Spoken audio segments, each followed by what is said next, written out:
Hi everyone, in front of me I've got an DOOGEE Note 56 Pro, and let me share with you how to change video resolution for the front camera in this device.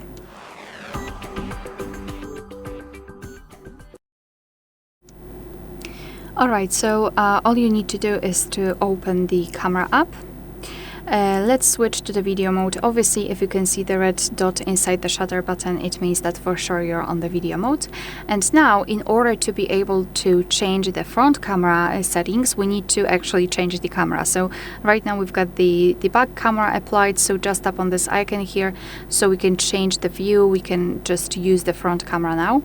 And let's tap on this settings icon in the right upper corner. And as you can see in the video settings, we've got the video size for the front camera, and now we can freely choose from different resolutions, different sizes. Obviously, if we will change the camera again and we will enter the settings, now we can change the video size for the back camera again. Alright, so that will be all. Thank you so much for watching. Please hit the subscribe button and leave the thumbs up.